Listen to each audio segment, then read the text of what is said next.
They say at WhatCulture, everyone's got a gimmick, an eel, a drink, a podcast that can be controlled. But the great ones, they use it to their advantage. They own it. They've got them right where they want them.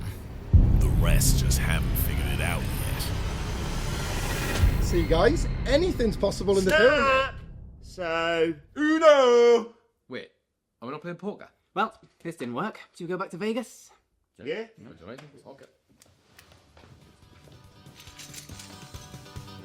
Welcome back to fabulous WhatCulture Mania Las Vegas. 4 nights, free entry. You'll be getting WrestleMania ups and downs live in the Luxor Hotel and Casino, and start spreading the news because we're bringing Raw and SmackDown watch parties to New York, New York. Plus, there will be even more huge announcements coming soon, so sign up and be the first to know. Yes, anything really is possible in the pyramid.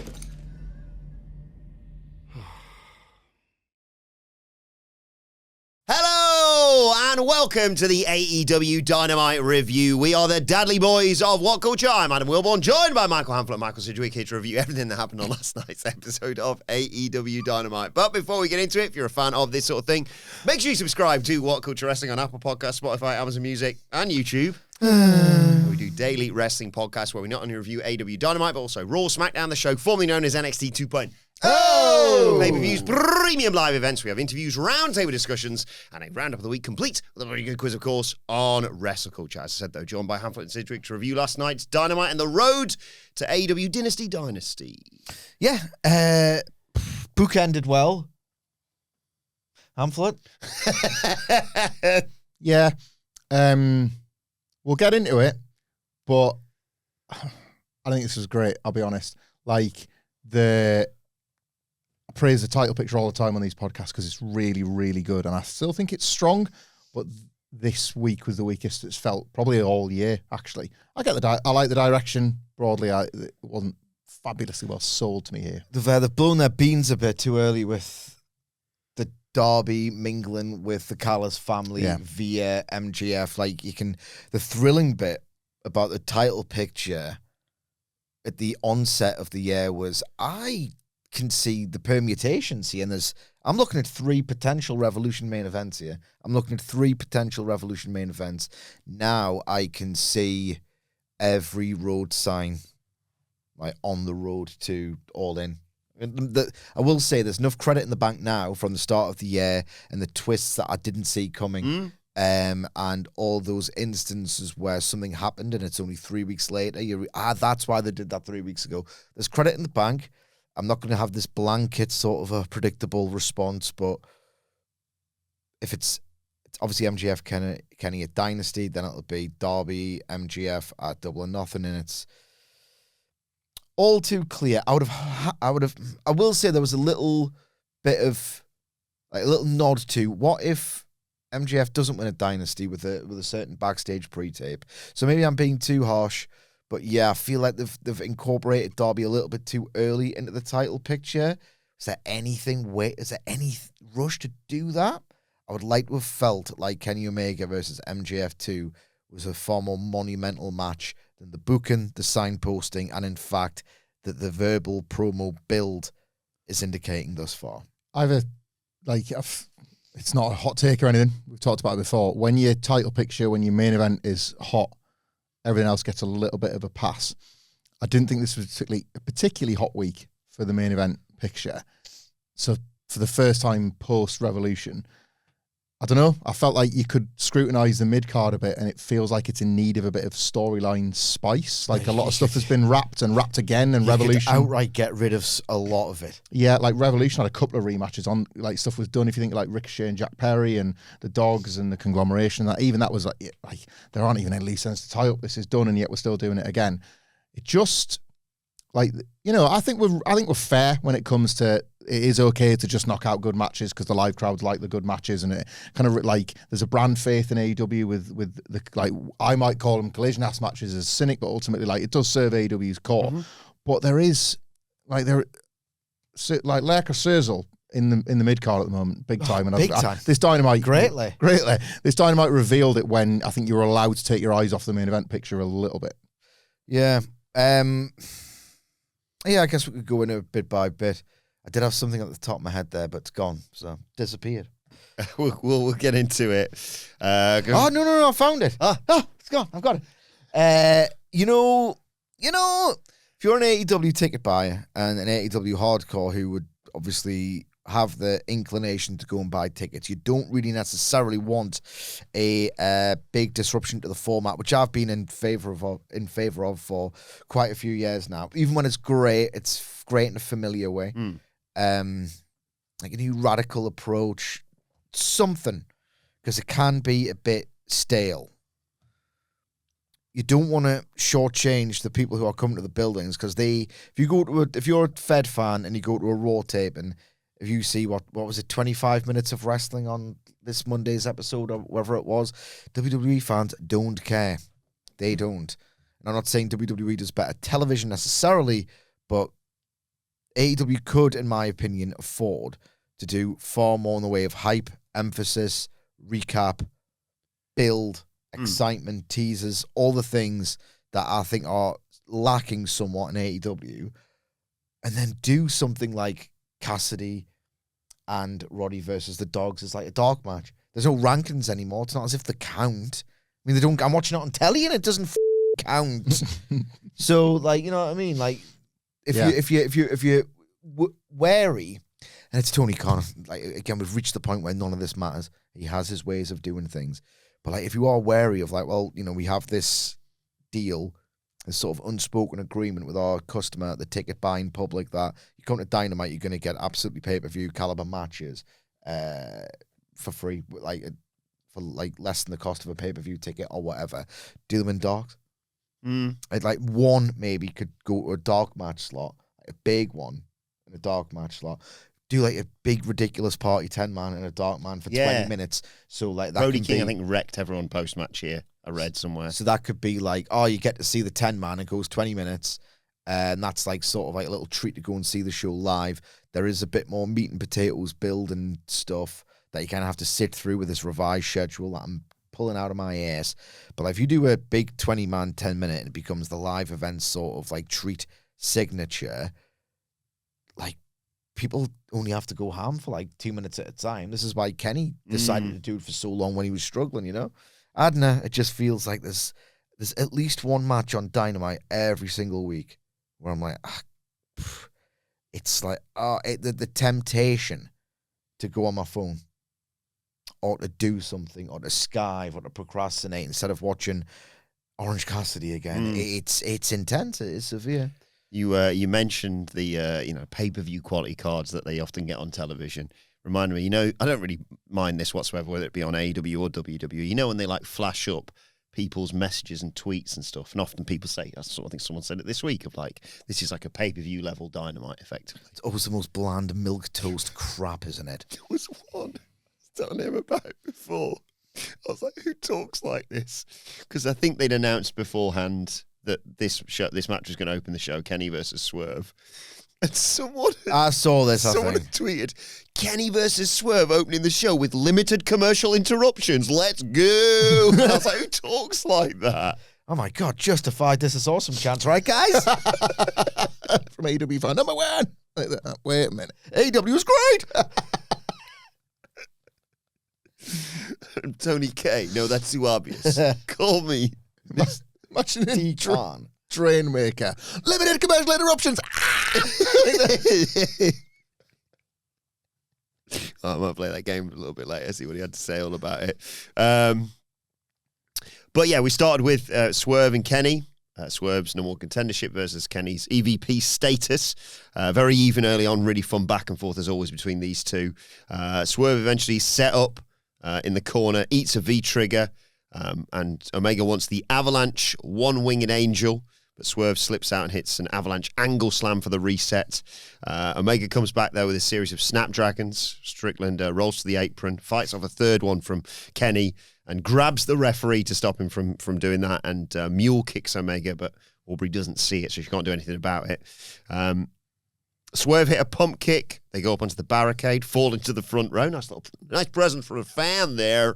But they get back up there, and Swerve hits a pile driver on the top of the apron. Not on the apron, sorry, on the barricade. Brings Omega back inside. Powerbomb, near fall. He wants big pressure, but Omega counters that into a roll-up for 2. Swerve pops up and hits a standing house call on Kenny and a Swerve stomp with Omega draped over the top. A proper Swerve stomp after that for a great near fall in there. Omega wants a powerbomb as he fights back, but Swerve floats over and hits that power slam of his. He mocks the signal for the V-trigger. Early on, I think maybe I forgot to mention it here, there was a bit where he set up for the V-trigger and Omega just collapsed, basically. But he does hit one on Omega here, and a third one. Omega fights back, hits a V-trigger, ripcord, and a third one. He wants the one-winged angel. Swerve slides out, wants a vertebreaker. Omega lands on his feet, though. Hits a V-trigger to the back, gets him up for the one-winged angel, but Swerve goes for the eyes and gets the vertebreaker. But Kenny kicks out. So Swerve quickly goes up top, but misses the Swerve stomp. Omega hit a pump knee, home run V-trigger, one-winged angel, 1, 2, 3. Kenny Omega is the number 1 contender. I don't know if this makes sense. I love the structure of this match without loving the experience of watching it necessarily. I think it missed. It's Kenny. He's a victim of his own outrageous brilliance and critical acclaim and expectation. This wasn't as dramatic as the first match. That first match, I thought, had a bit of a wonky start and was overrated in various circles, not just Dave's rating. But my God, the last 5 minutes were pulsating. Like, my God, where is this finish coming from? Like, I was completely hypnotized, like in a trance watching it. Didn't get that feeling here. I didn't get that sort of like heart pounding, like edge of the seat, white knuckle feeling. But I did. I thought it was very, very, very, very good without being great. Hampered by the fact that we all knew the result, maybe? I was prepared to invest. My own personal anxiety about a potentially bad booking idea.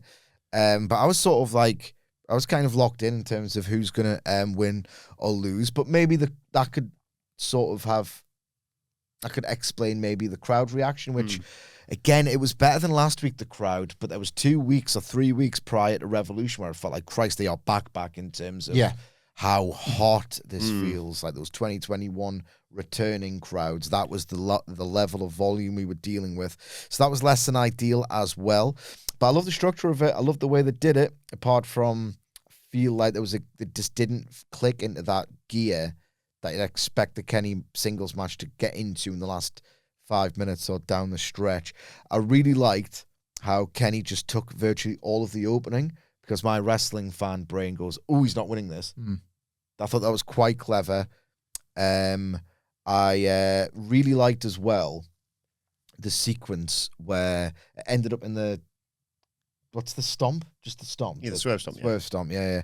So how it went from Kenny gets flattened crotch neck first into the ropes, then he gets stomped when he's draped there, and then he just sort of rolls over into position. Like, such a great series of transitions to get to that spot, because like Kenny's just so good at hiding that he's going somewhere to take a move, but it feels like he's selling the previous one. There are few better like ever than that at that than Kenny Omega.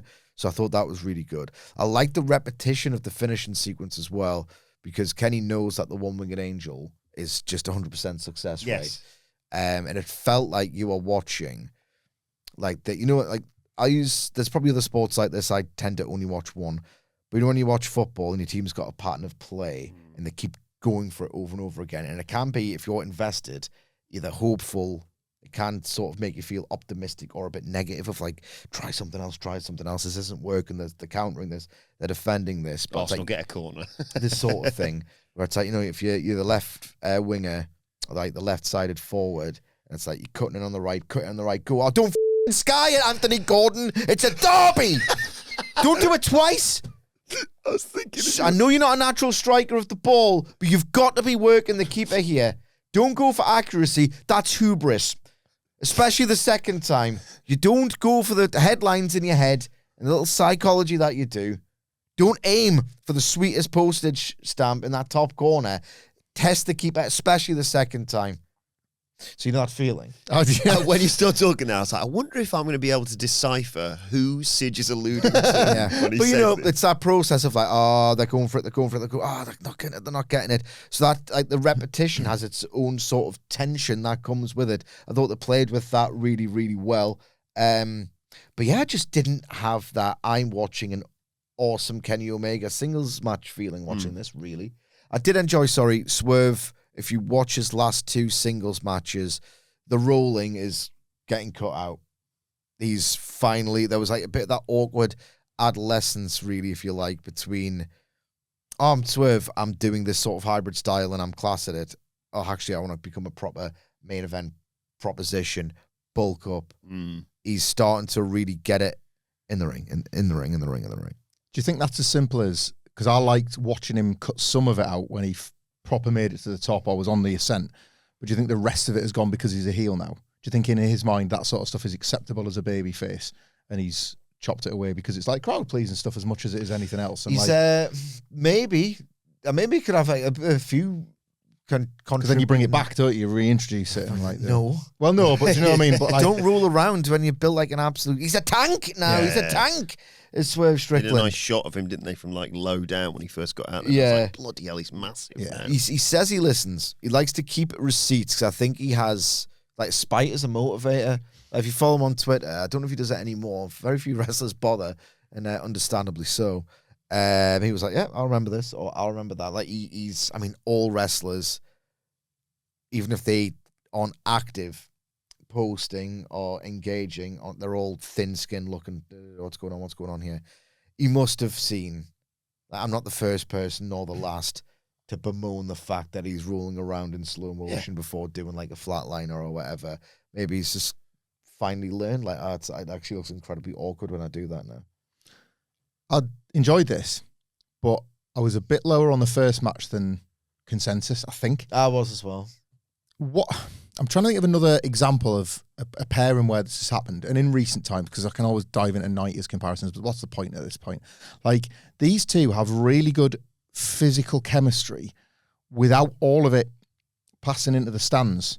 Like, I like the way that, like, Swerve sells Kenny stuff. Kenny's selling was And unbelievable. I really like the way Kenny sells Swerve stuff. Yeah, he was unbelievable selling wise.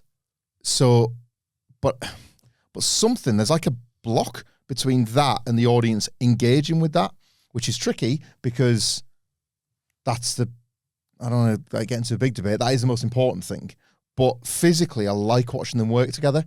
It's like, it's slick, but it's when Swerve's on offense, it's dangerous. When Kenny's on offense, it's like, it's that kind of like vital babyface stuff he does where, as you say, everything's chasing His the win. kickouts are unbelievable. Yeah, that, I love the rolled shoulder where it feels like he's knackered. Like he doesn't do this histrionic, I need to pump the crowd up with this. It's like, I just need to use what little spirit I have left, energy to just, oh God, more of this. But a lot of it doesn't get much. He's very subtle. I know it's Kenny Omega and he can do the bug-eyed selling and he can do like he does a lot of false finishes and stuff. So he gets rarely accused of being subtle, but he sometimes is, especially with that roll over shoulder. What you're doing is you're trying to create the immersion of this guy's broken. This guy is hanging on for dear life. He doesn't need if he's kicked out of that, it's over. It's basically he's delaying the inevitable because he's got so little energy that the next big move that happens to him, he's done. So I think he will deliberately sort of squander the pop of like the big dramatic shoulder jut, knowing that the next one's going to be even louder because he's done a bit like a better, more subtle version of selling. He inserts more building blocks than like so many more wrestlers would because he's confident in that. And he's just so clever as well. Yeah, so I really enjoyed watching this, but that you can't just blame it on bad crowds, bad nights, I don't know, but it does seem like in both matches for me there's been a certain lack of connection from the audience into some of this. Well, the last one was one of the best of all time. That's what you're forgetting. Sorry, yeah, how silly of me. Like, I wonder how many bests of all time there've been now. I wonder if you could write a list of Dave Meltzer's best matches of all time and just do the 5 1/4 and above. It's like literally not one of them from like the 90s or anything like that. Yeah. It's just, it'd be a crazy list. It was when I was looking yesterday when we were playing the Revolution Star Ratings game with Hamflett, and I don't think it was the FTR. I books. absolutely aced it as well. Sidge was unbelievable at this. He's a legacy Meltzer whisperer. He's good with like old school, old money fives, but he's just as hot on the new I stuff. can translate that, man. It wasn't FTR in the book. It was The trios match. no, it was Mox and Takeshita. Uh-huh. And I think in his write-up of it, he was like, "This is a match of the year contender." Like you go That down means about 5 two. now. That means 5. He could have 2 paragraphs. Bandito versus Andrade. This is a match of the year. It's like he's nuts though, Dave. Obviously, usual caveat, wouldn't be here without him, etc. And it's all subjective, obviously. Yeah. But like, why would you call it a match of the year contender and give it 5 when you know damn well you've already given something else on the same show, no less? Yes. 5.5. Yeah. It's like, well, that one's better. Obviously, you've given it a higher rating. Get rid of them straight away. Yeah, the 5s yeah. can go straight in the bin. Out of contention. Straight in the bin. Like Not going to goal difference, is it? Yeah, I know you've been eliminated in the group phase. kids with Christmas presents. This is my favourite Christmas present this year. Like, on to the next one. It's PS5, nothing topping that. Like this. So the link set's going in the trash. Like, Your kids on links, yeah? yeah. Are yeah, they? big time Link's house at the moment. It reeks. They're overdoing it, but I suppose that's nice and better that than stinking, but it's a lot of links in. There's a lot of links, and I think, like... Certainly in the Sidgwick household. Well, yeah, not on that level, I don't think, but... Santa got him links as an ironic. It's like, you're a man now, my son. Yeah. Get off your ass and do some cooking or whatever. Kind of done. Then he had a girlfriend. She got him some as well. And it stinks. It's not nice smelling stuff. Not pleasant, is it? Africa. Java. He's got Africa. Yeah. Yeah, I mean, it's the classic. I used to, when I was his age and I was getting into my links now, Links Atlantis, that was my scent. Ooh. I used to love I was a that. voodoo guy. Voodoo. old Shango territory. Is that why? Yeah. It's all wrestling, isn't it? It's all wrestling, mate. Everything's wrestlers, mate. I'm afraid it is. After this, we got a video Papa package. Tango. If you're not aware, we on the NXT podcast are frequently joined by a Yorkshire doink. Mid-50s Yorkshireman doink. Mid-50s Yorkshireman doink. Clouded memories. Clouded memories of like these like his peers in the locker room at the time, like Bam Bam Bungalow and all the rest of them. So check out the NXT coverage for our old friend Yorkshire doink. So there's a video package after this with all the history of Darby in AEW. Obviously, his early days, and his team with Sting, and then just him being bonkers. Oh, and the time when he climbed Everest, obviously. Mm-hmm. But Darby said he's not the same guy you knew 5 years ago. He stands for everything AEW represents. Kind of is. Yeah. I mean that's the thing. Like certain things, like character development, are indeed overrated at times. Like when you see some of these Fed guys try to act, you can almost certainly say that character development is overrated.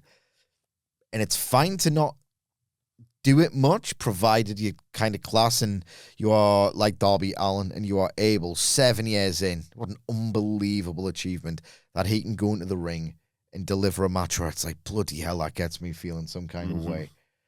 He hasn't developed as you're the exact same dude. Like, he is, isn't he? Yeah, pretty much. What, like, see, if Devil's Advocates, I could be accused of being cynical and sweeping and reductive and dismissive, and what does he mean by that? Is he just saying I'm ready for the title or whatever? Well, like, see, yes. Or he wins more. Yes is what he means, that he wants a title and he wins more. But he's gotten more deranged in his philosophy, which has actually taken him further away from the title. So he's saying one thing, but he kind of means the other. Like, you know what I mean? Like the Darby Allin of the one that drew with Cody Rhodes, day one. Yes, he's moved on from that. 7 years ago. 7 years ago. But I wouldn't necessarily suggest he's moved 7 years forward. ago. Where's that time gone? Yeah. Like Everest, the idea is complete fearlessness. You know, flip your car. I think they're dropping more Vault Raws on Netty, you know. What sort of years are we talking? Because I'm sure they're creeping up. I'm sure they've added more 1998 ones. Excellent. Maybe Like, 'cause I watched the Raw after WrestleMania 14. That's that. I'll see you later, Farouk. New Nation. It's odd to see because obviously they've had previous and like, you ruined it, Austin. You ruined it. You know where it's going. But that's the first, like, this is our big feud is McMahon Austin. Like McMahon doing the whole. Like it's funnier earlier than you remember. Yeah, he's fully suited still. He's like, yeah. And it's like, you're a great guy. I love you. And Austin's like, what? Austin cuts his face in that belt. The first night of Big Blue, like blue strap instead of it's ugly, isn't it? Especially when he comes down with the real thing, the proper one. You get one last look at it. The wings are too sharp on the eagle, and he like holds it up like that for open. Jeez, Gigs himself with it. It's like, get those things shaved down. Learn how to work. Slightly nervous about moving on to the next segment of the show, if I'm perfectly honest. These, as always, I am just verbatim reading what wrestlers have said. There we go. Will Ospreay's backstage. He's got an issue with Pac and anyone who stands with John Moxley, and he says, and I quote, typical of a Geordie to lie through his teeth. Who the f*** are you talking to? Who the f*** are you? You f***ing daft. You f***ing daft.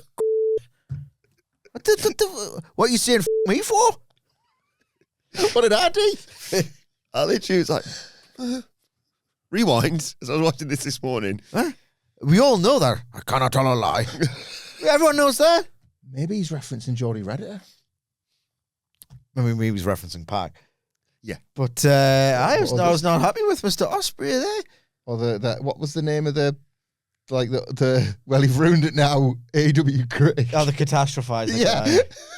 No, all I know is it's like, well, major city in England. Yeah.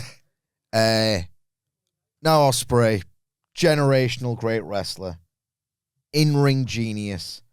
By his own admission, he's had moments of regrettable comments and whatnot.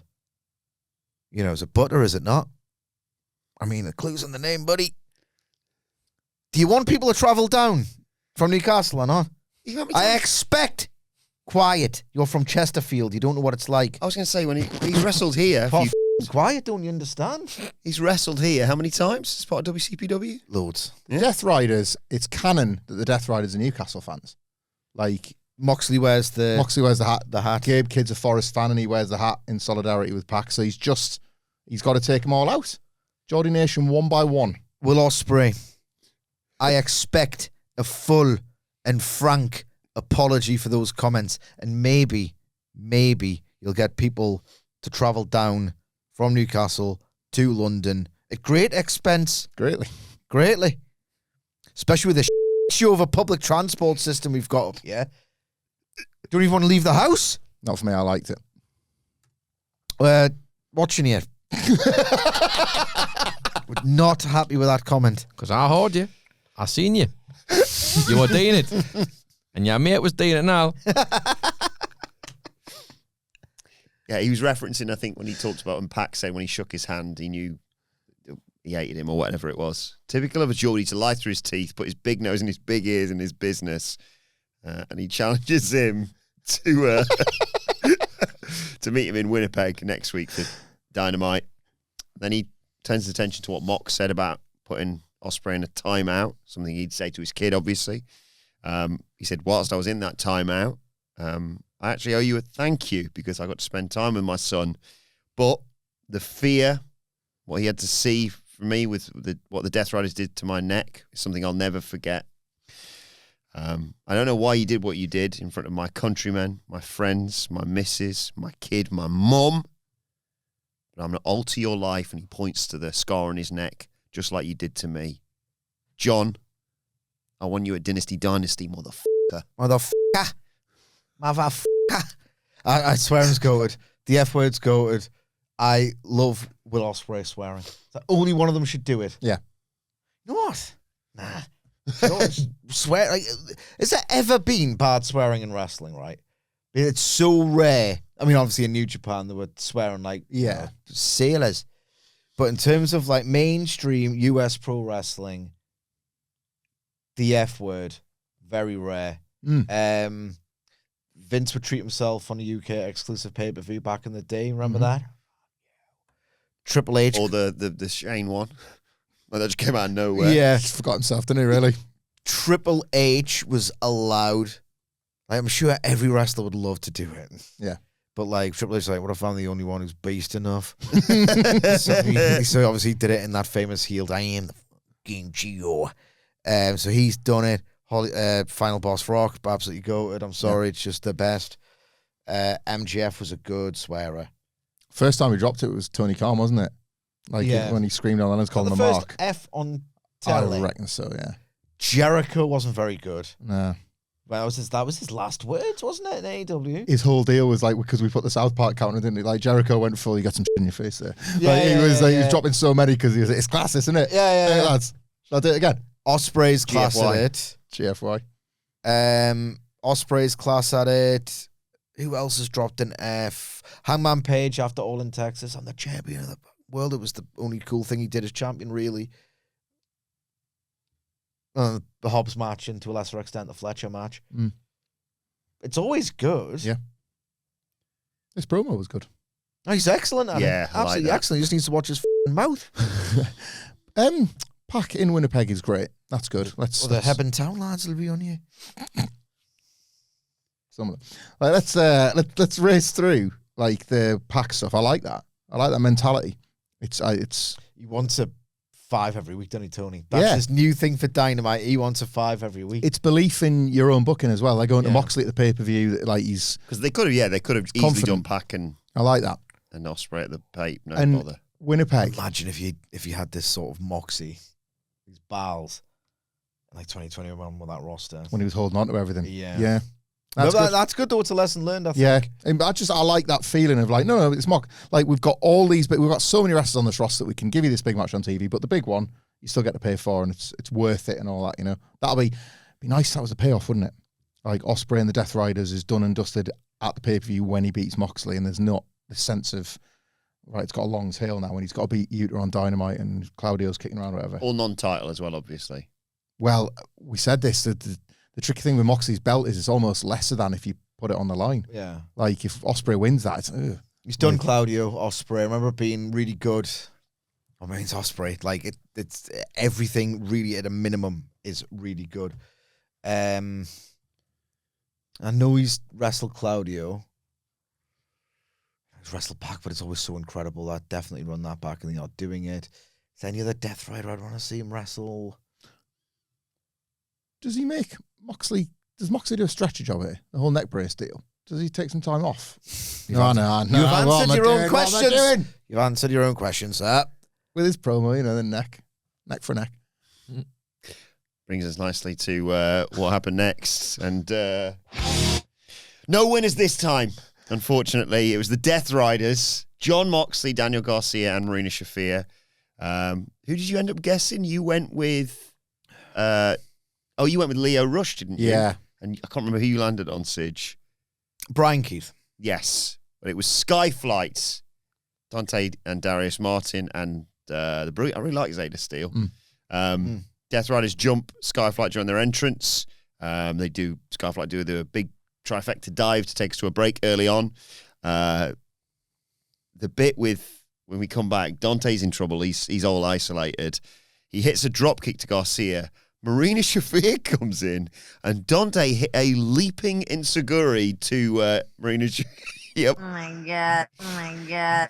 Oh my god. We all thought that, but commentary had to be like, I don't think you realised who that was. I think you thought it was John Moxley, actually. Is that AEW's workaround for intergender wrestling? I'm going to walk up to you like this, and if you happen to get punched in the face, it's your own fault. Well, it is up until the point where later on... It's a great black comedy spot with consenting adults. They're quite disciplined with it, Like they do maximise the pop. I know they're Been doing it a bit more. Bit more. Yeah, they've been treating themselves I was recently. going to say, Moxley, I'm fairly certain wanted a doomsday device on Zayda Steel pretty soon after this. I don't think you'd be like, who could it possibly be up there? Yeah. Can't see, I've lost you in the He's lights. doing that Michael Cera on Superbad. He's pretending he's not been caught looking at her tit. I told her what time it was. Oh, it's funny. Anyway, Steel. Tony can't look at the women's roster. It's like, you want to spot on Dynamite, you're going to get your head f***ing clothesline off.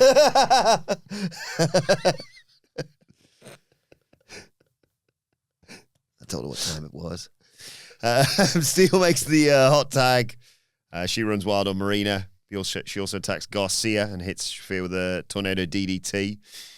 Wheeler Yuta gets involved. That allows Marina to take back over. That was the bit where Mox was like, put her on his shoulders, a doomsday device. But Zayda slips out of that and crotches Moxley using Shafir. Garcia comes in, grabs Zayda Steel, but she just clobbers it with a right hand wallop. That brings in Darius, double DDT from Top Flight. Yuta again runs distraction. And this was the point where Christopher Daniels tries to fight him off, but he's recycling knee for his troubles. Yuta's talking some trash. Steel flies in with a tope. Garcia gets a dragon tamer on Darius. Dante tries a springboard. Shafir sweeps his legs out, just eats it on the outside. And Mox seizes an opportunity, just stamps on Darius. And Garcia's like, oh, no more need for a submission. I'll just take the pinfall. Thank you very much. 1, 2, 3 post-match. Mox grabs a mic and says, well, it's not very nice to say mean things about people on TV. I know you're very upset. But whatever issue you think you've got with the Death Riders, hey, nothing personal, pal. But you want a big fat grudge match at Dynasty, you got it. Until then, don't let your mouth get you in trouble, pal. The match was fun. Did I need to see it? Not really. Never need to see it. No. But I never expected to have Death Riders and fun in the same sentence after they very much parked the idea of Jon Moxley quite hilariously overcompensating for how much he sucks in terms of his form. It hasn't been fun for a while at Death Riders. He's done Fun Coward, Babyface, and now he's getting on a cool heel. This is like a 4-month run. That's what this was. Like, right, how many can I take up for the end I of the year? told you character development was overrated. I told you it was. I do what I At all times.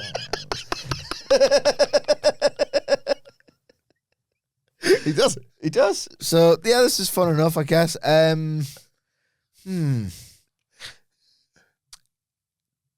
Because he's so elastic with what he wants to do and what he says he's trying to do, and it's all kind of convenient how much it can suit him week to week, isn't it?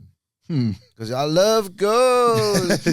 Says, I'll be a cool badass and just kick everyone's ass this week. It's like, well, weren't you a bit of a coward? I'll see the Kyle O'Reilly stuff. I've been there, I've done that, and then I won the C2. I'm on the best still. Is he I'm trying to not be cynical here, so I'm playing devil's advocate with myself. Is he sort of downplaying the idea that it's a grudge feud because, the Death Riders are all business? It's all about the betterment of AEW, or still doing that? I don't know what we're doing with the Death Riders as a complete vision anymore, or is he quite aware that he's doing the job because Ospreay is more likely to main event All In London 3, and he's just thought, oh yeah, it's not a grudge match, but whatever. Doesn't mean that it's more of a friendly, really. And if you lose a friendly, it's more about fitness, isn't it? Playing friendly, it's more about fitness. Results don't matter. It's just as I was happy with the fitness of the lads, so even though we lost a friendly 4-0, doesn't matter. That's what I had to say to myself at the start of this season.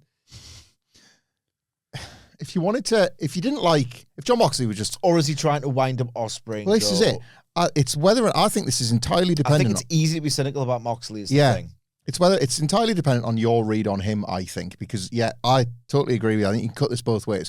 If this was a guy we just hated politically, right, we'd all be sat in. What a dickhead, trivializing that. Ospreay's cut this promo.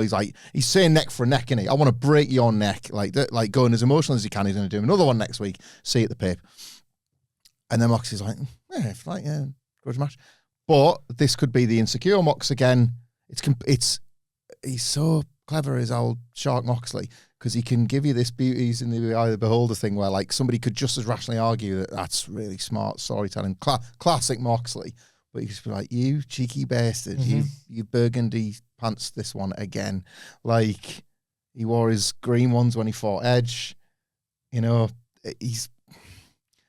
I think you can take it both ways, and each argument is it's easy is to be reasonable. cynical about Mox. It really, really is. It's week 2 or 3 of the story. I think as Will Washington recently pointed out, it's hard because you can do something and it'll only be revealed why I've done it 3 weeks later. So it is difficult. Fast turnaround as well for Dynasty Dynasty. There's been a few times already this year when I thought, that's why I did it. Great. I'm happy with that. So I'm going to, maybe Mox didn't trivialize it. Maybe it is going to do something horrific to Ospreay after the Pac match, and it will convey to the world, yep, I'm taking it seriously, actually. But we'll see. Just a bit curious, I thought. There's a video package on the Young Bucks. They haven't slept a wink since Revolution. They're going to come back. They're going to lick their wounds, come back better than ever. That's what they did last week with Jack Perry.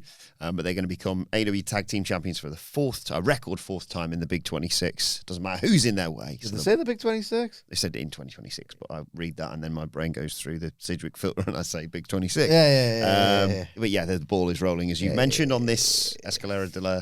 It's a 3-way. Cope was asked about it. He's like, yeah, if you want me to retire the next day. It took years of my life. It actually did, so I shouldn't trivialize it. We've got more of that to come later, don't worry. Maybe they're just... If I did want to retire the next day, perfect. Suits me. It was like when Brock said my next loss should be my last. Good. Book it. Rubber stamp. It's approved. I don't know what you're alluding to there. I've never seen that clip before in my life. That's from a film. Anyway, look, maybe they're doing the slow burn deal where he's selling the danger of, like, I really don't want to do one of those. I know people think they're... So when he does it and it's the plan and it reveals itself to be the plan, it's like, oh God, Cope's going to hurt himself in this match. Yeah, please. Never thought I'd be saying this a few months ago. Yes, time for Rocky Romero. Oh, Rocky Romero versus Mike Bailey. The Undertaker and Rocky Romero, two of my favourite wrestlers. What is going on? How's this happened? I've not really made much notice. It's squash, obviously, but Rocky Romero early on eats the machine gun kicks into Guri from Mike Bailey. He did get a cheap shot in. Does he slides? I love him. And I always go, how's he going to die this time? Roundhouse kick to the head.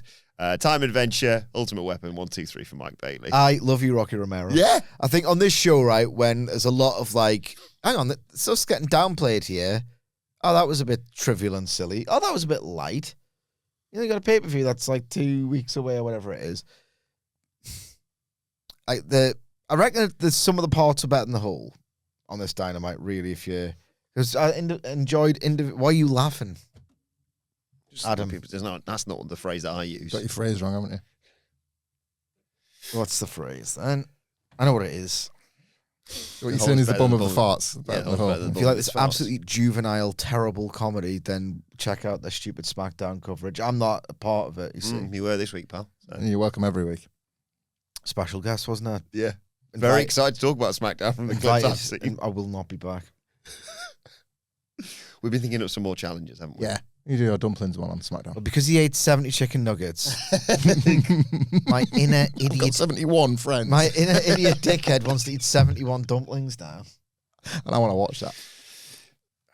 We get a video package of the Texas Death... Oh, sorry, have you anything more to say about this? It was just really fun. Just fun, it's good. Fun, putting the fun in functional. Yes. Because it was giving Bailey an additional... Another good night for Bailey. Yeah. It's all been set up for him. Yeah, MJF's going to wreck that dude at some point, isn't he? They were just laying it out like you or say. Kenny Omega. Who knows? Why not both? Video package from Texas Death, obviously MJF beating Hangman Page, and then out comes Maxwell Jacob Friedman. Got my music. He says he uses ladies and gentlemen loosely because they're in Minnesota. Sit down, pay him some respect. Not only is he world champion, he's the man who hanged the Hangman. And he says... Thanks to me, your whittle, anxious millennial cowboy. What's that? I know what anxious and millennial mean, respectively, but I don't know what anxious is. Let's make up words.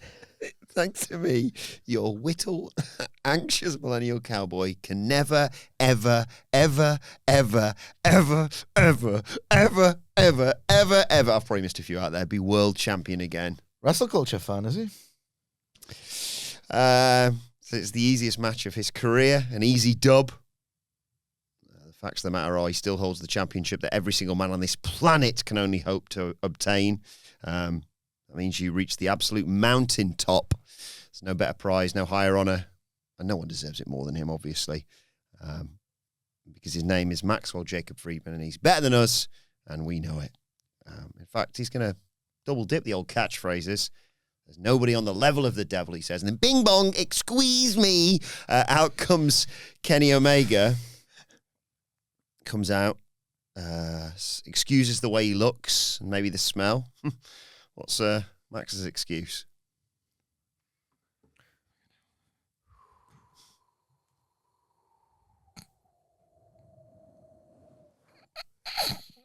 Yeah, I love Kenny, bud. That was excellent. You like that? Yeah, I did. He's been hearing Max talk. Ooh, stinky. See the poop.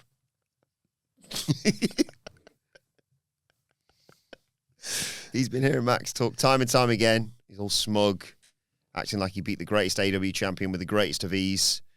Calls himself the devil. Omega runs down his titles, the cleaner, the best bout machine. This is weird. Even at his most evil, he never called himself a god. If MJF's the devil, maybe he should be the god of professional wrestling. He pushed his body to the limit when it told him to take time off. He didn't listen because he felt responsibility to the people. That's his fault. And obviously they faced off before.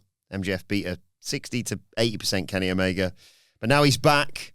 Yes, he didn't beat Swerve the first time, but it's taught him it's not just about the ring, it's about the back, the ring, ringside, everywhere, including the ring too. He's not going to fall for MJF's hijinks. This version of Kenny Omega is close to 100% and better than him. It's okay if the fans know it. He knows that they do. Most important part and what scares MJF the most is that MJF knows it. Why don't we make this official and see who the better man is at Dynasty Dynasty? MJF says, okay, Dynasty, the God versus the devil. Kenny's on. And he mugs him off with a handshake and walks out. Kenny's not happy with his manners, so he does his catchphrase. Good night, bang, etc. And boom goes the Dynamite promo. This didn't have a great deal of energy to it, did it? Nah. Only the ending helped either. It's funny how it was fine on paper, and then in Wilbourn's recap, if you never ever watch this thing, well, the lines make sense, and here's the character, and you set up a little catchphrase for the God versus the devil and all that. Like, rotten execution, wasn't it, from Kenny here? Look, the thing about Kenny Omega is that I contend that he is the best big match wrestler ever. I know these things can't be objective, but I've never heard arenas, domes make I've heard them as loud, sometimes even louder in some cases, but the distinct noise he can generate, people individually hysterically losing their minds, nothing performative of, I can't believe this level of drama, everything about this result matters more than anything in my life at this moment. I can't believe no one's died in the ring because look at how hard they're going. Like, the ability to conjure that, there's no one better. And worryingly for my fandom, I don't think Ospreay is so close. And who knows, now that the injury, he's been working smart for a long, long time. Maybe this injury's, ironically, these things can work out of like that extra bit of thought of that true Omega tier. That Omega tier that he's reached about 10 times, I don't think any wrestler will ever get it. The only time, and I've said this before, but I will say it again, because whenever you see something like this, I think it does bear repeating. Something about US Pro Wrestling TV, and Kenny Omega, kind of half used this as a device very early in the AEW run. Has he left his wrestling heart in Japan? Is that where he belongs? And I know it was some kind of reference to Ibushi, but the point still stands. There is a big discourse. Is Kenny just better in New Japan presentation when he doesn't have to do these sort of stylized US style promos, like the only time it's ever really worked as an all-rounder package in AEW with Kenny Omega was in late 2020, early 2021. Basically a year stretch from November 2020 to November 2021 when he had to go away And when he first like turned heel and had the dancing broom girls, the only time he seemed really comfortable in the idea of being the promo guy, all-rounder, star of the show, that Kenny Omega, was when he sort of presented himself as like a parody of a top guy, like a caricature. When he has to actually be it, it doesn't ever, it doesn't work on telly, does he? It doesn't really work on telly, at least. I mean, it's fine. The promo was very low energy. The comedy with Omega, it comes with the territory. Sometimes it's never in between, is it? It's either crap or it's hilarious with Kenny Omega. This is crap.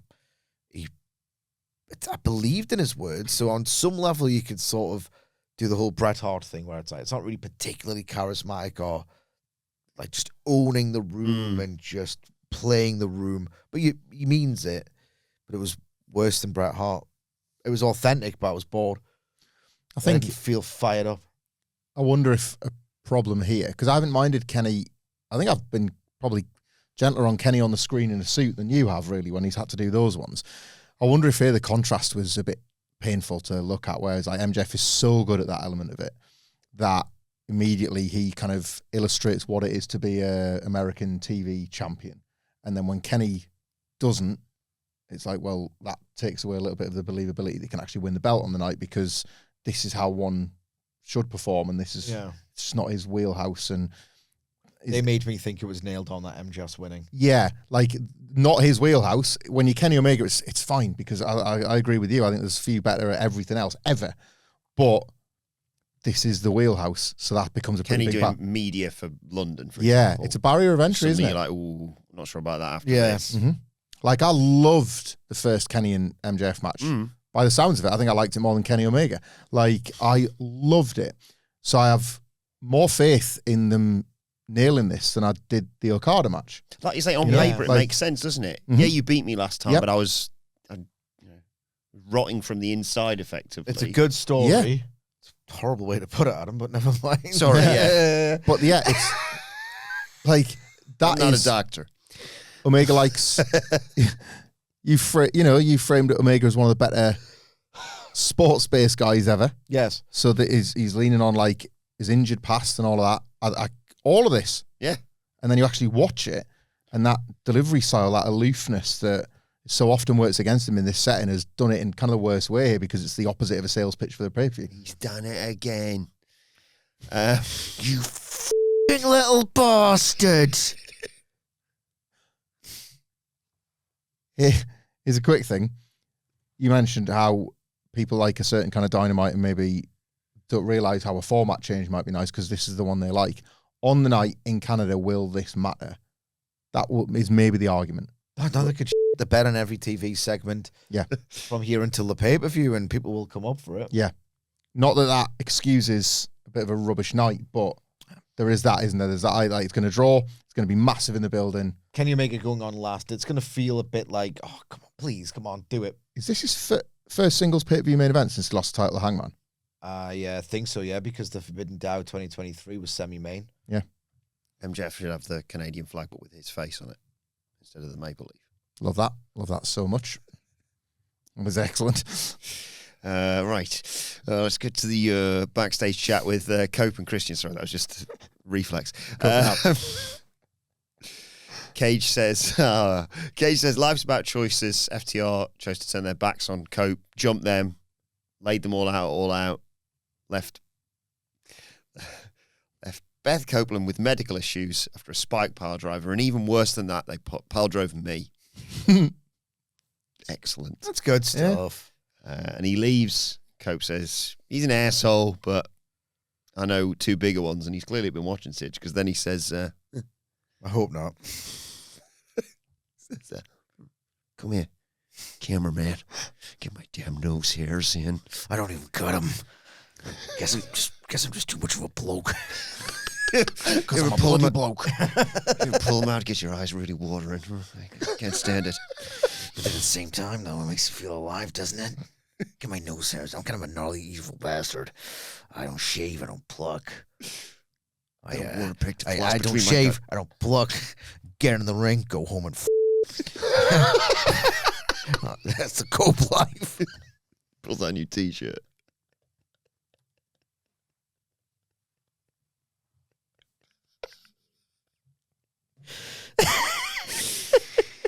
talks about FTR. My wife, Beth Phoenix. I couldn't her after all out because you broke her neck. And I like to have it off. You know, right, guys? I get my oats from my own goddamn field, which I plow along. Hey, Beth, how's your father?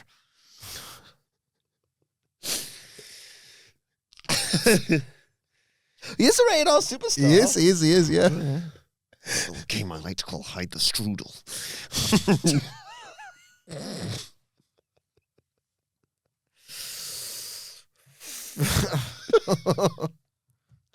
He made himself a sex habit before we did. Exactly, it's his own fault. It's your fault. I did think of you when he did the zoom in, mind. Yeah. I did like that. Yeah, he talks about FTR throwing away their friendship, meeting Cash in 2009 at Gold's Gym, and him going, "Oh, I want to be a wrestler," or "I am a wrestler," and he showed him his stuff, and he said he was amazing. They threw it all away. Right.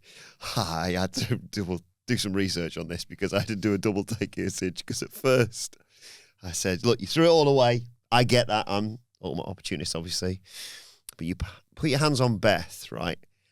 And do you know what I heard the first time he said this? He went, in my head, he went, "That's a woman whose cookie you've eaten." And I went, "Excuse me?" He didn't say that, so I wouldn't need that explained. He said, "That's a woman whose cooking you've eaten." Children play together. Threw it all away, basically. And he's going to end their careers, basically. But I was too thrown at this point. He's what? FTR. Dynasty. Face down, ass up. That's the way that you'll get okay?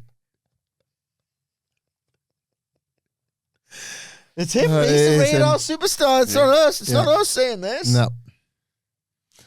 I mean, there's a dissonance, isn't there, between what he thinks this is and what it could be.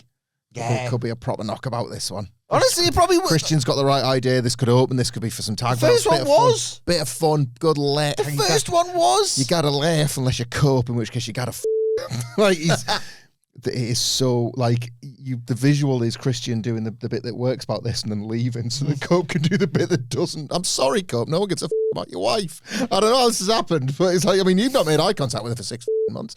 But, like, it doesn't work, this bit of it, does it? Like, even FTR are like, yeah, we beat her up. Sorry, mate. Like, it's all about winning the belts. Good laugh, this, isn't it? See you later. Like, I wonder if people would care about that element had he not gone off to shoot a TV series. The gap was wide, wasn't it? Yeah. Yeah. I'll kill you in 6 months. I'm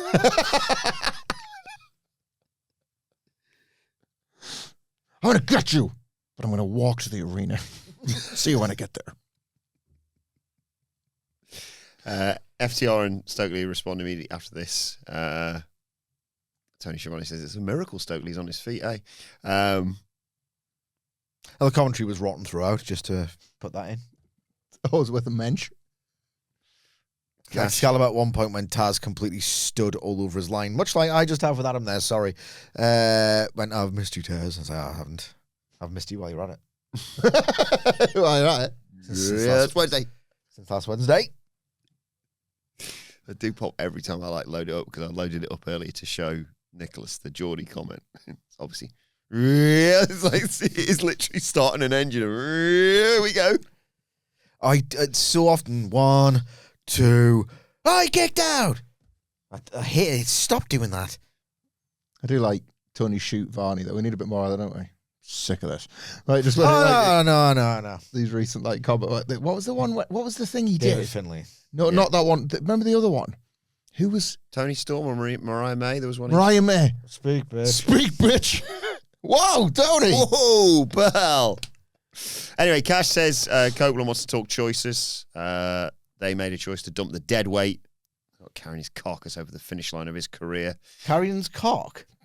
Sorry? It's carcass. Oh, right. I thought you said Carrion's cock. That's Killer Cross's new name. Yeah. Carrying cock because it's massive.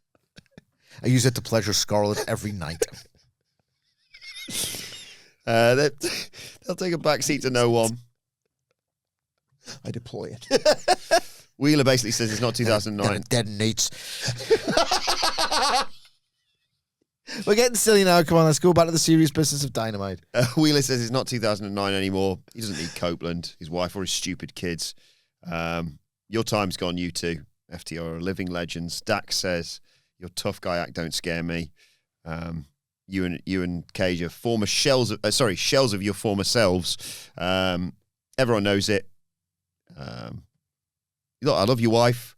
But at the end of the day, if you think what we did to her was bad, wait till you see what we do to you. Top guy's out. Yep. That should be all right if they take it seriously a bit compared to last time. There's a way more fun story than Cope's making it. All of this, like, not fun. That's not the word. But like everything else he's saying about like how they've turned on him and how he got him, give him the leg up and all of that. When Cope bets it up, it's just so cheesy. Nobody dare tell him. Then we got the conglomeration. Skip.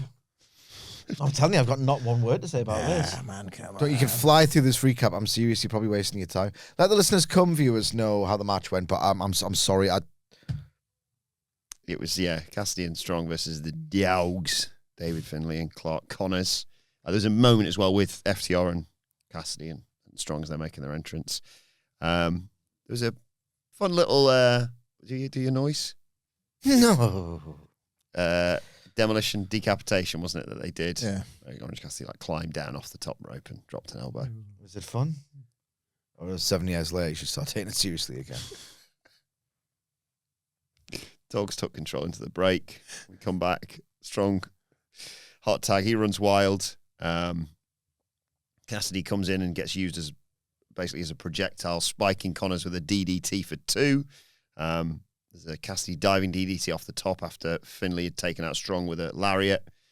Strong wanted end of heartache, but Finlay flies in with a shoulder tackle. Dogs hit their high-low. Cassidy wants an orange punch.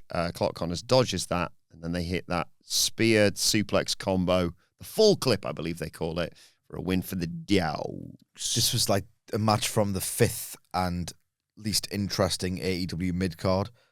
As I said, there are multiple AEW mid-cards. It's a huge problem. I didn't care about this at all. Hamflett. Obviously, it was well wrestled. Yeah. What was it, 4-3 to the Dogs now? Who cares? He's going to win that all-important 8th match. Only get 2 in front next week. Tune in to find out.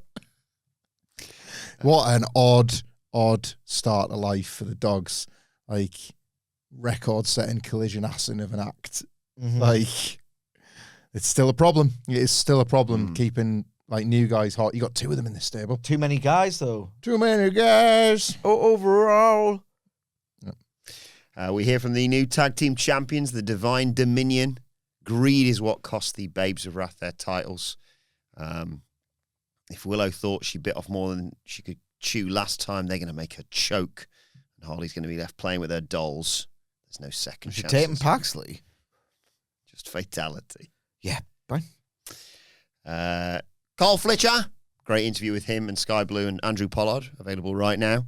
Talking about beating his mentor here, Robbie Eagles, on Collision, proving that he's just as good as he says he is. But he's undefeated in 2020, Big 26. Not something that Kenny Omega or MJF can say. And he's not happy about this whole arrangement, by the way, with MJF and the DCF. He thinks that they should be fighting MJF and bringing that AEW title to the Don Callis family. He's the man to do it.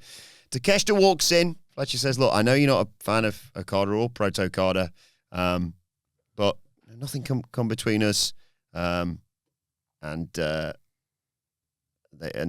reminds him that, yes, the Proto came first, and they hug it out. And I thought, oh my God, are we getting another? Let's have a rematch on the old Dynamite ski, because people love that guy on the preview, don't they? Yeah. Increasingly unconvinced that this triangle between Okada, Takeshita, and Fletcher is a valuable use of their time, my time. Cool, doesn't it? It's cooled. Okada's barely even around to be a funny dickhead anymore.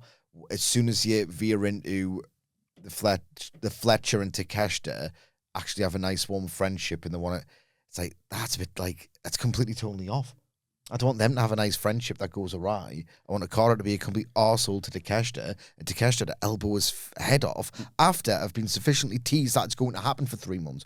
That's all I want. And it's like, it feels a bit soppy and melodramatic when it's Fletcher Takeshita week. Do you know what I mean? Yeah. So I don't care about their feelings. I want Okada to be an arsehole, and that's pretty much it. It's not a good vehicle for them. It isn't. I'll accept a narrative shortcut when it's an earned one, and Fletcher being undefeated this year is a good one. Like, they pay attention to that sort of stuff. He's obviously not winning matches that matter, but you might as well find the spin that makes the most sense. So he's beating people on Collision, so what? But at least he's never lost. So that's something. Like, you just need that little tell that they've not forgotten about Wrestler A if you care about Wrestler A. And I do greatly. Just checking my What notes time is here. it? 25 past 12. Right. Oh. A bit of time. 'Cause we've got train to do at 1 o'clock, so I want to finish here at 10 to. So I'll have a cuppa.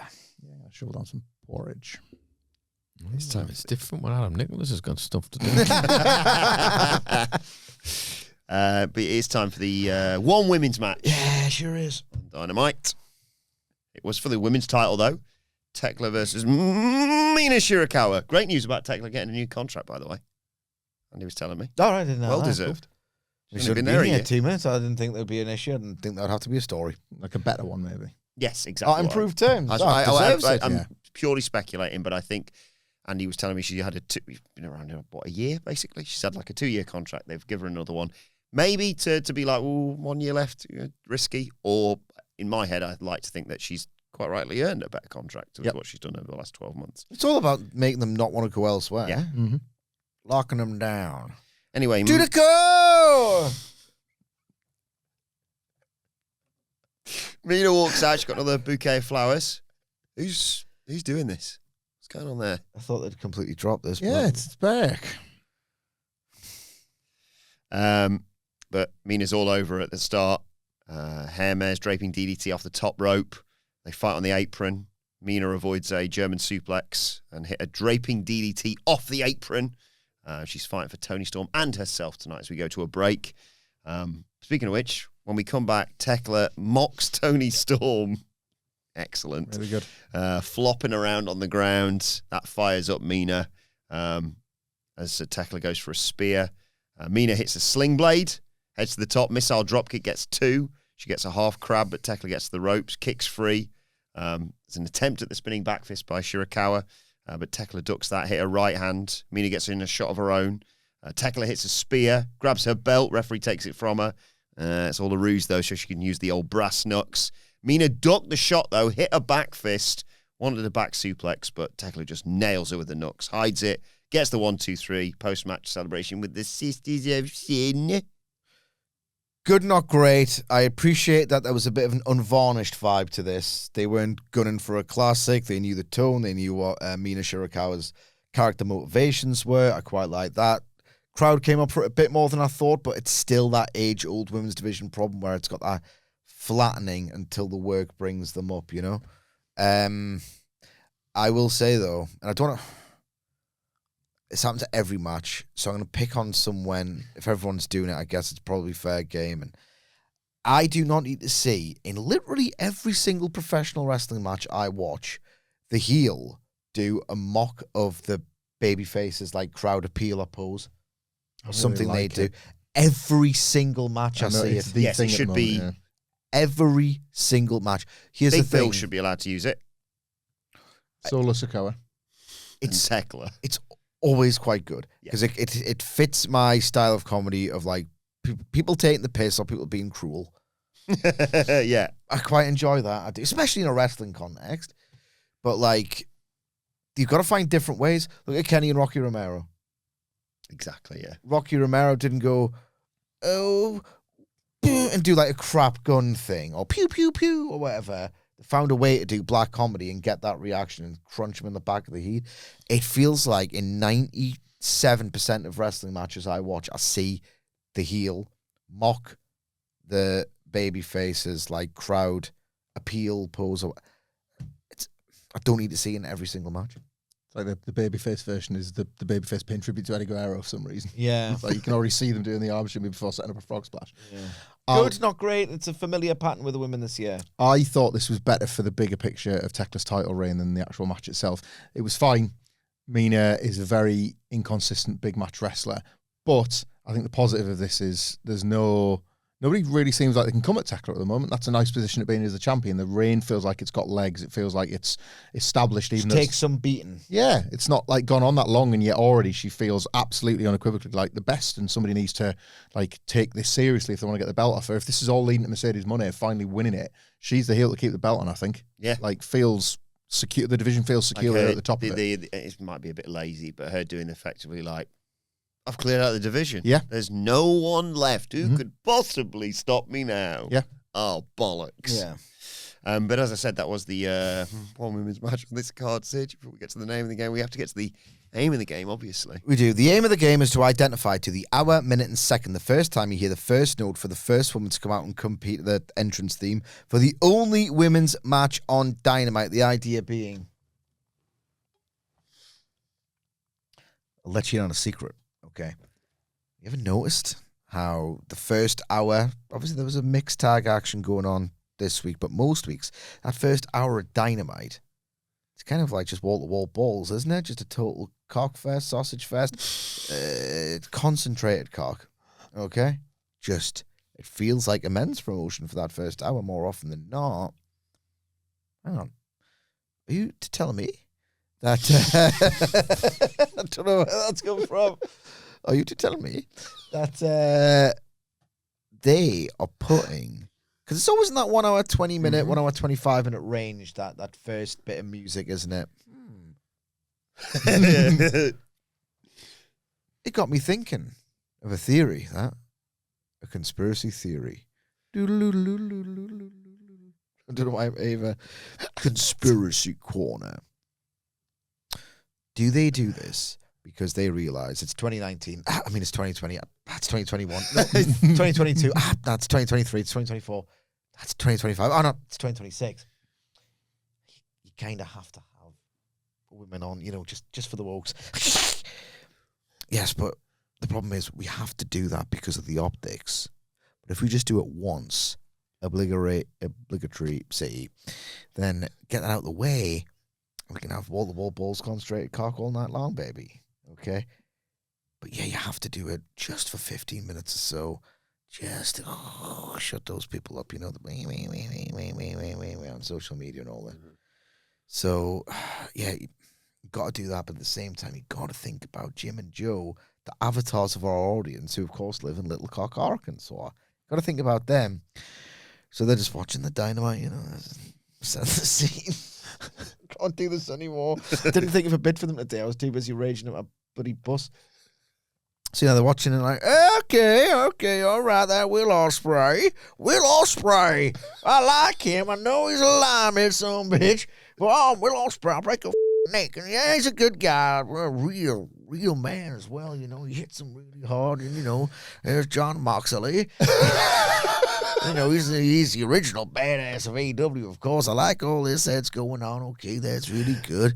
MJF, he cracks me up, that little guy. Hang on, here's one of the valets. Who's the boyfriend? Joe, who's the boyfriend, Joe? Oh, no, they're the women athletes. Been doing this for 7 years. I don't know why you get surprised. Got championship every belt. Single time. Wow, brawn panties. Gonna flash those titties when she loses the match, right? Well, no. They are engaged in competition, and in many cases, Jim, they're better than the men. At what? Baking a cake. Because they sure ain't better at athletics. What are they making a dress? What are they going to give me a sponge bath? Raising my children? What is that? It ain't better wrestling. Little Jim's and Joe's run. Well, they're gonna wrestle, and people, Jim, want these gals to have opportunities because they're better. Check it out, everybody! Joe voted for Obama, woke bastard. Joe voted for Obama, everybody. Okay, I've done Jim and Joe to the cat. Can you jingleize it? Yeah, sure can. I want a bold, italicized, put in bold, underscore the whole problem, which I've noticed over the years. Jingleize it. Yeah, sure can. I should just do this from the start. When the women come out to play, the main event ain't too far away because, of course, you know, it's the Suncock fallacy. Yeah. Where Jim and Joe will have to keep watching because they've already done it for an hour. That's why it's in this specific slot more often than not. Ladies' night. Never considered Jim never learning after 7 years. Yeah. Until you flagged it up there.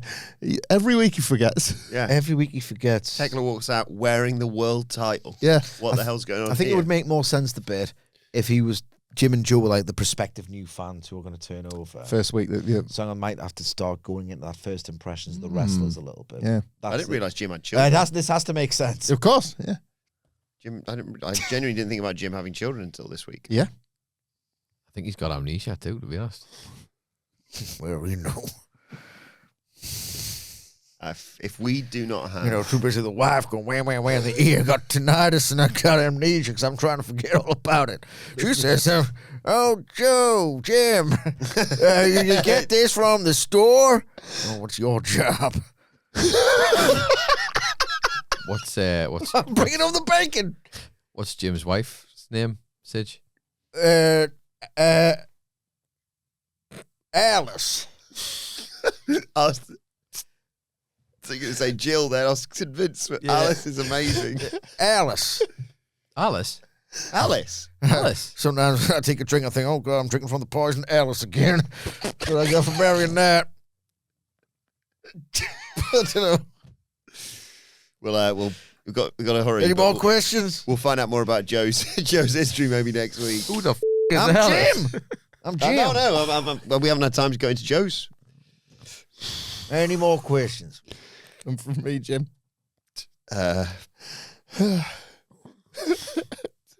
Alice. I park this, Hamflett. Remind me next week to ask the question about how Alice feels about him openly masturbating in a bar. Yeah. When he, Worth flagging up, yeah. perceives a women's match about to start. Yep. We'll have to save that. The bars are for the boys. She ain't gonna be in no bar. She's cleaning the glasses. She's at home looking after Jim Jr. and Jim Jr. Correct. Thanks as always to the Panda Blair himself, Adam Blair, at Adam Wilton 4, and Jose Palomares at the Ho 11, the guys who always take care of the Dada. thanks for this sort of thing. Dad, I'm at the bar, Jim Jr. Piss off. And thanks as well to Adam Blair for his very kind donation to Down Syndrome Northeast for Yes. Hamflett eating 70 nuggets. 70 quid is very generous. of Thank you very Adam. much, Adam. Get well soon if you're still getting well. See him all in, hopefully. Yeah. What was our guesses yesterday, Sidge? In deep sending order. Are you sending? Never know. Michael Sidgwick, 1 hour, 21 minutes and 3 seconds. Adam Wilbourn. 1, 2, 3, 4, 5. And Michael Hamflett, 1, 2, 3, 4, 6. That's right. Sometimes you got to block him off. 1 hour, 36 minutes dead, in the words of the Panda Blair. Captain Nuggets brings the score level, which means you and I are on 4 correct guesses for the year. Sid's just on the 1 so far. Yeah. Again, Adam Blair, thank you for doing this and everything, but I don't need the amount of times I've lost next to it. I don't see what that adds at all. They're making me feel bad. Is it like the American sports scoring system? 1-8. Yeah. 1 and 8. 1-8. Renee, Thank you. And I hope you feel better as well. yeah. Renee's backstage with Kenny Omega. Next week is the official contract signing for Dynasty. But if there's any physicality, match is off. Omega says it's typical MJF of that kind of tomfoolery. It's been a while since he's been in this position to challenge for the world title. MJF brought up Omega being the god of pro wrestling. Omega said it sounds silly, but if that's what it means to take the title off MJF, so be it. And then Mike Bailey walks in. So he can't commit to this God thing, can he? Nah. It's that non-committal thing in general. Yeah. Always been an issue. Mike Bailey walks in, talks about how much he admires Kenny. And when he wins the world title, Kenny, he wants to be the first person in line for a title shot and wants to shake his hand. And Omega accepts, and they're nice. Like, he must know he's still great. This is a dude who just owned the wrestling world. It was just phenomenal to watch. The very best undisputed pro wrestler who could walk into WWE and be the top star doesn't actually want to be because he's doing bits for New Japan Pro Wrestling. And he was like, the way he would carry himself is like, I'm the tits. I'm Kenny Omega. Austin loved him. Austin loved him, the attitude, the look, and now it's like, oh, I guess I'm a god. It's like, just say you're a god. Yeah. Maybe he'll hide that and then he'll reveal it in the contract sign. And once the dotted line, all of a sudden he appears to grow like in size, and MJF's like, oh Christ. I mean, I hope so. Like, Problems for the demand. Ricochet apologizes to Book Tony. this Triple H. Totally on her, but not exactly to Bishop Quine. Right, so. One, two, Bishop Quan. Quite rightly, though, he says. Just start calling him 1-2. That could be a good nickname. Yeah. Ricochet. 1-2 hits a suplex. Real ones get it. Ricochet says he was never really beaten for his national title. Who cares? I forgot it existed. It's on a bus somewhere. We're having a laugh, Rick. But yeah, he's going to get it back, and he knocked Omega's block off last time they wrestled, the one time that they wrestled. So it seems like they may be suggesting they're going to do MJF and Bayley and Ricochet and Omega potentially. Now that I like. Yeah. When you've got power, you don't. What do you like? Ricochet mentioning Kenny Omega because at some They're point doing a match in the trios next week, you know? Yeah, Kenny Omega's got to slide out with that title picture. Mike Bailey's about to slot right in the in-between. Okay. It's nicely arranged. Like, this is how you use your mid-carders effectively around this title picture. Like, everyone constantly trying to look upwards rather than think about your pointless mid-card belts. Main event time, no count-outs. Darby Allin versus Roosh. First of all, I love this. I must be a dickhead once. I must. There's never any count-outs unless they want to do it for a spot where it's a near... Like they do crowd brawls all the time. It's like, it doesn't count once it's past the barricade. So probably should. It's funny how they specify. Yeah. And I think no one would have batted an eye at this point if they hadn't specified. Yeah. Roosh attacked Darby during his entrance, chucked him against the railing, punts him in the ribs. Gets the steps. Darby fights back, but he gets launched over the steps, flips into the railing. Oh my God. What a bump. He took it really well. I know it's crazy to say that, but Yeah. he did. Darby fights back, traps Roosh in the ring skirt, whatever it's called. And then back to Darby eating it. He goes for like a tope and just, wrecks himself on the floor. And Roosh belly to belly on the floor to take us to a break. We come back, Darby's all busted open. Roosh is just taking a victory lap. Drinks from Taz's water bottle, who says we go way back. I'm good with it. He batters a bloody Darby Allin. Does his signature. Whoa. Stop kicking in the face, dickhead. Roosh does the pose. It's meant to be like withering, but you kind of like crushed his cheekbone at the same time. I loved it. The kick isn't like a lazy sort of Orange Cassidy. It's like, I've put the brakes on. I'm still going to toe poke you right in the face. I'm going to make you look like a mug, and I'm going to hurt you at the same time. Yeah. But Darby Allin fires up out the corner as Roosh is busy posing. Rakes the back. Drapes him over the top. Coffin drop. Roosh crashes to the floor. Darby Allin straight on top of him with a tope. Sits him in a chair. Top rope missile drop kick.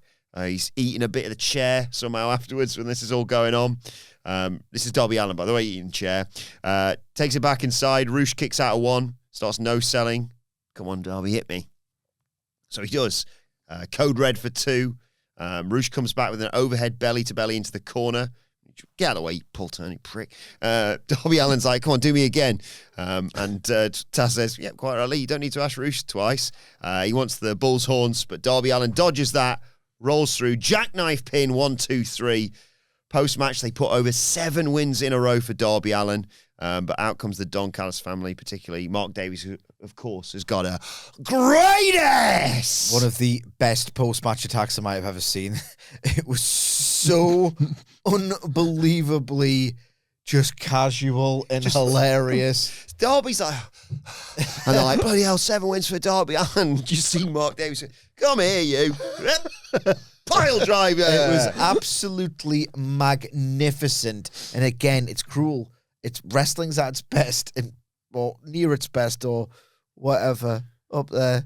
When I just pop at just cruel acts of physical violence. Yeah. And this was just so casual It was so wonderful. I pissed myself laughing at this moment. So great post-match. Match itself, Darby Allin, idealized television wrestler strikes again. They're like the amount of times in this sort of the era where like critical acclaim is currency and people talk about being the best and bangers have kind of, we've eaten us, the snake's eaten its tail a little bit with all this stuff of like, you know, the idea is to do great matches, but we shouldn't talk about the matches explicitly being great or work to that goal because it just defeats the object. There's not a second that went by in this match where either Rush wasn't trying to kill him or Darby Allin wasn't trying to survive his imminent murder. Yes. It flowed brilliantly. I need to see it done again. It was like a nice short 10-minute main event, wasn't it? Yeah, just totally brisk, totally refreshing. As I said, not a single second wasted where they're going for that acclaim. They're going for that extra near fall. Or there's that baggy bit of blandness in the middle where it's like they're just doing it just to do it. But they've lost sight of why does this part of this match exist. You could sit them down, shine the torch in their eyes. Why do you do that? They go, I don't know. I guess if I had to push. At a push, I guess I'm filling time. They've got any idea. Half the wrestlers in wrestling right now got no real idea. It's all of them, it's not their fault. They're getting told, oh, you're going out there for this amount of time, go out there and do it, you know? Not a single second where I felt that horrible, we getting to the finish anytime soon feeling. Yeah. Not one. It was as, to be honest, I maybe expected a little bit more in terms of the brutality just because this is like sicko dream graphic territory. I'd love them to do it again at some point. Mm-hmm. In fact, I'd love them to find some way of reheating Rush. Because he's done too many jobs in AEW now. He'll never be like a top guy there or anything. What if he just turned around next week and went, you know what? I've been shagging loads of women for 2 years and I've taken my eye off the prize. Some excuse. Yeah. Go, you know what? I'm going to be back, and then push him because he's just so great. He delivers that feeling. Remember Rush versus Danielson? Yeah. Oh my God, that Rush Moxley match as well. Oh my God, he's so good. This wasn't quite up there. Those are the two best Rush matches in AEW anyway. The Danielson one, masterpiece, one of the best matches in Dynamite history. The Moxley one, incredible. No? This was a tier below, but my God, there was a bit where they're doing the, all right, okay, well, I need to slap you, Rush, otherwise I'm dead on my feet here. Let's go because I need to win. I know they're doing the safe places and everything like that, but he slaps Rush at one point, Darby Allin, and then Rush hits him even harder back where it's like, that feels as close to full force as you're going to get in a pro wrestling match. I had a great time with this. Darby's stunts look deranged, but like not in a corny, try-hard way. In the way that they are rooted in the ideal of the Darby Allin character. I'm smaller, but my God, my pain threshold is higher than anyone's. Let's go. I will find a way to win this. Or if I lose, I'll kill myself trying. Class? Magic. Yeah, can't really add much more than that other than to say that yesterday when we previewed this, we assumed this would open and Kenny and Swerve would close. So glad they switched it and got it the right way around because it was, to your point about the match time, this in a main event slot in itself was refreshing and the feeling of like, oh, the clock's counting down here. So they have to go at this rate and it's going to be wrapped up. And as you say, it's going to stop there being any filler in the middle. It has been 7 days since we sat here pissing ourselves at that car thing last week. The magic of the chaos of Darby Allin exists in front of that crowd in that ring, not in the car park. Yeah. Like he doesn't need talent at this point. And even when I would say he does. Well, maybe. I would say even at this point, the good ones or the good times with those stunts have passed, and this was 7 days later a reminder of where the magic still lies. This must have been a bit of, sorry about that booking. Felt it. Like, I don't know if there's a match now that will turn me around on thinking Darby Allin is your world title contender, but it was just nice to watch him. Rush was a great opponent for him, but there are very few bad ones because that's the Darby Allin effect. Like, it was so nice to feel that again. People equate, they should really, world champion with top guy, most over guy who's going to have the title for a long time and be entrusted to headline pay-per-views and stuff like that. I still think there's value in giving Darby that moment because he could create a nice moment and people will be in it. People will invest in the short term and give him he's a stupid enough character. The character's not like, Nick Bockwinkel, is he? Bockwinkel. The articulate shagger. I never worked with Bonkowinkle. Like a rat up a drain pipe. Bockwinkle. Like Darby's character is all about, I'll take risks, I'll be impulsive, I don't really think things through that much. There's value in giving Darby a world title open challenge, if you ask me. Ooh, yeah. World title open challenge. Obviously, the caliber of the opponent changes from TV to pay-per-view. Like, if you wanted, he could be... He was like just a good, fun, dickhead mid-card heel at the minute. Big Bill. Big Bill, week 1. Yeah. Come for that world title. Mm-hmm. Yeah. Very quickly, your thoughts on the whole... I mean, the rest of the Don Callis family are having a great time kicking the crap out of Darby Allin here, except for Frank Spencer on Andrade. Ooh, Donny. I don't know what... Is that what he reminds me of? What's the... I think it is that, yeah.